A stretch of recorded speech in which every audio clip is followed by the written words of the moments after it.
Hello students, ராஷ்டிர பாஷா ஸ்டூடெண்ட்ஸுக்கு second பேப்பரில் first பேப்பரில் பாவார்த்தை பார்த்துக்கிட்டு இருக்கோம். அதில் இம்பார்ட்டண்ட் ஒன்று பார்த்துட்டோம். சாகு போயம்லேருந்து வந்திருக்கு. ரெண்டாவது கிலவுனா போயம்லேருந்து வந்திருக்கு பாருங்கள். இதுவும் இம்பார்ட்டண்ட்டு தான். இந்த ரெண்டு மட்டும் கேட்குறாங்க. 8 மார்க் 4 நாள் 8 மார்க். இது ரெண்டு மட்டும் படிச்சுட்டு போயிடுங்க ஸ்டூடெண்ட்ஸ். இது ரெண்டுமே வந்துடும். நீங்கள் அழகாக எழுதிட்டு வந்துடலாம்.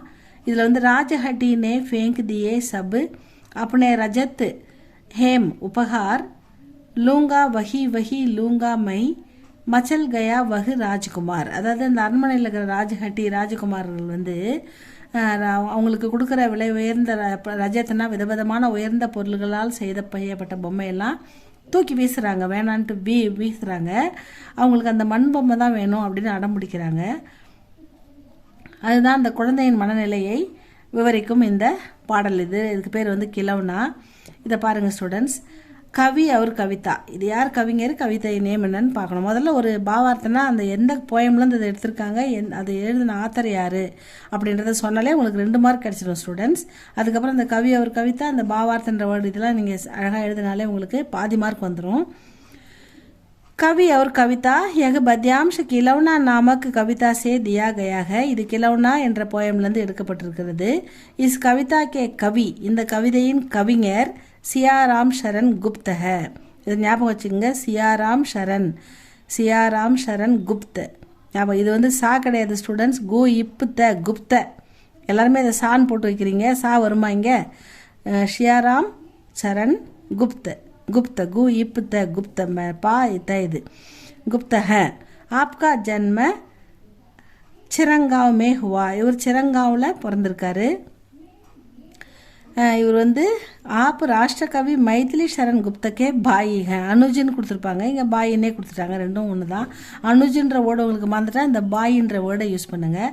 இவர் மைதிலி சரண், அதாவது தேசிய கவி மைதிலி சரண் குப்த அவரோட சொந்த தம்பி சியாராம் சரண் குப்த அப்படின்னு சொல்கிறாங்க. ஆப் ராஷ்ட்ரியத்தாக்கே புஜாரிகை. இதை பாயிண்ட்லாம் நீங்கள் போடாதீங்க ஸ்டூடெண்ட்ஸ். அவர் எழுதின ரச்சனா சியாராம் சரண் குப்தா எழுதின ரச்சனாவில் வந்து மௌரிய விஜய், தூர் பாதல் ஆதி ஆப்கே பிரசித்த கவிதா சங்கரகை, இவருடைய புகழ்பெற்ற கவிதை தொகுப்பு அப்படின்னு சொல்லிட்டாங்க. இந்த கவிதை தொகுப்பு வேணால் எழுதுங்க. அதுக்கப்புறம் வந்து அவர் வந்து மைதிலி சரண் குப்தாவோட தம்பி அப்படின்றத எழுதுங்க. அவர் எங்கே பிறந்தாருன்னா சிரங்காவில் பிறந்தார் அப்படின்னு எழுதுங்க. அவர் பேர் வந்து சியாராம் சரண் குப்தா அப்படின்னு எழுதுங்க. இந்த போயமோட பேர் வந்து கிலவுனா. இந்த பாயிண்ட்லாம் கண்டிப்பாக இருக்கணும் ஸ்டூடெண்ட்ஸ். அடுத்தது பாவார்த்தை. அதில் பாருங்கள்.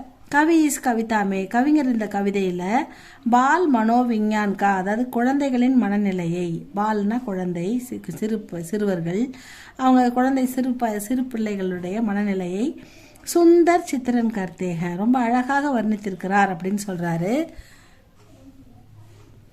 ராஜ்மஹல் மே, அதாவது அரண்மனையில் ராஜகுமார் கே லியே கை சோனே கே கிலவுனே ஹே, அதாவது அரண்மனையில் ராஜ்மஹல் மே அரண்மனையில் ராஜகுமாருக்காக கை நிறைய தங்கத்தாலான மற்றும் விலை உயர்ந்த பொருள்களாலான கிலவுனேக நிறைய இருக்குது. அவங்க விளையாடுறதுக்கு விதவிதமான பொருள்கள் இருக்குது அரண்மனையில். दासियाँ राजकुमार से कहते हैं कि मिट्टी के खिलौने से सोने का खिलौना अच्छा है. அதாவது அவங்க தாசியானா அவங்கள பராமரிக்கிறவங்க, வளர்க்குறவங்க சொல்கிறாங்க.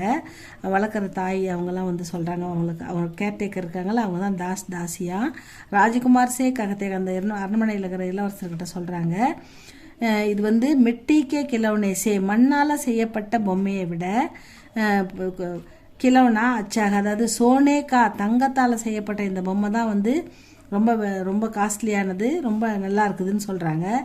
மகர் பட், ஆனால் ராஜ்குமார் சபு சீஜேங்கோ, இந்த தங்கத்தாலான மற்ற விலை உயர்ந்த பொருள்களாலான பொம்மைகள்லாம் ஃபேங்க்குதோ, அவங்க என்னங்க ஃபேங்க் தேத்தாக, தூக்கி வீசிட்டாங்க. ஃபேங்க்னா வீசுறது. இதெல்லாம் வேணாம் எனக்கு போங்க அப்படின்னு தூக்கி வீசிட்டாங்க. வகு மிட்டிக்கே கிலவுனே கேலியே ஹட்டு கருத்தாக. ஹட்டுன்னு என்னது? அடம் பிடிக்கிறது. இங்கே மேலே அதில் ராஜஹட்டி, அந்த இளவரசன் ராஜகுமாரன் அப்படி வருதுல, அவன் ஹட்டி ஃபேங்க் தியே சப்பு, அவன் அடம் பிடிச்சி எல்லாத்தையும் தூக்கி ஃபேங்க்குன்னு வருது பாருங்க. அந்த ஃபேங்க்குன்னா தூக்கி வீசுறது. இதை வச்சு இந்த போயம், இந்த பாடம் வந்து கிலவுனாலேருந்து வந்திருக்கு அப்படின்னு கண்டுபிடிங்க. அந்த பையன் என்ன பண்ணுறான், அந்த ராஜகுமாரன் ஃபேங்க் தேத்தாக எல்லாத்தையும் தூக்கி வீசிடுறான். மகர் ராஜகுமார் சபு சீஜோங்கோ ஃபேங்க் தேத்தாக எல்லா பொம்மையும் விலை உயர்ந்த பொம்மையெல்லாம் தூக்கி வீசுறான், எனக்கு இதெல்லாம் வேணாம். வகு மிட்டிக்கே கிலோனே அந்த மண்ணால் செய்யப்பட்ட பொம்மை மட்டுமே வேணும். அதுக்காக ஹட்டு கருத்தாக அடம் பிடிக்கிறாரு அந்த குழந்தை. பச்சே மூல்ய நகி தேக்தே குழந்தைகள் அந்த விலை இந்த பொருள் விலை உயர்ந்ததா விலை தாழ்ந்ததா, இது இது விலை அதிகம், இது டக்குன்னு எல்லாராலையும் வாங்க முடியாது அப்படின்றதெல்லாம் குழந்தைங்கள் மனத்துக்கு பார்க்காது. அது மனசுக்கு எது பிடிக்குதோ அதுதான் அது கேட்கும். அது விலை உயர்ந்தது தான் வேணும், காசு எனக்கு இந்த ஸ்டீப்பாகிறது வேணாம் அப்படின்லாம் சொல்ல தெரியாத ஒரு மனசு தான் குழந்தைங்களுக்கு. பச்சே மூல்ய நகி தேக்தே குழந்தைகள் அதோட விலை மதிப்பை பார்க்கறது இல்லை. சுந்தர்தா தேக்தே அது அழகையும் அது எந்த அளவுக்கு மனசுக்கு பிடிக்குதுன்றதை மட்டும்தான் அந்த குழந்தைங்க பார்க்குதுங்க அப்படின்னு குழந்தைங்களுடைய மனநிலையை இந்த கிலோனா போயமில் ஆசிரியர் சிறப்பாக வெளிப்படுத்தியிருக்கிறார் அப்படின்னு சொல்கிறாங்க. இவ்வளோதான் ஸ்டூடெண்ட்ஸ் இதை படித்து எழுதுது. இப்படி நீங்கள் ஓனா கூட ஒரு 2-3 பாயிண்ட் எழுதிட்டு போங்க ஸ்டூடெண்ட்ஸ், ஈஸியாக மார்க் போட்டுருவாங்க. ஆனால் கவி ஒரு கவிதான்றது எழுதணும், பாவார்த்தன்றது வரணும். இந்த பத்யாம்ஷம் இந்த வரிகள் எந்த போயம்லேருந்து எடுக்கப்பட்டிருக்கிறது அந்த போயம் பேர் கண்டிப்பாக சொல்லணும், ஆத்தர் பேர் சொல்லணும். அதுக்கப்புறம் இந்த போயமில் என்ன சொல்லியிருக்காங்கன்றதை ரத்தின சுருக்கமாக சொல்லணும். இவ்வளோதான் ஸ்டூடெண்ட்ஸ். இதை எழுதி பாருங்கள், படித்து பாருங்கள். இது இம்பார்ட்டண்ட்டாக வருது உங்களுக்கு. இது பிடிச்சிருந்தால் லைக் பண்ணுங்கள், சப்ஸ்கிரைப் பண்ணுங்கள் ஸ்டூடெண்ட்ஸ். தேங்க்யூ ஃபார் வாட்சிங்.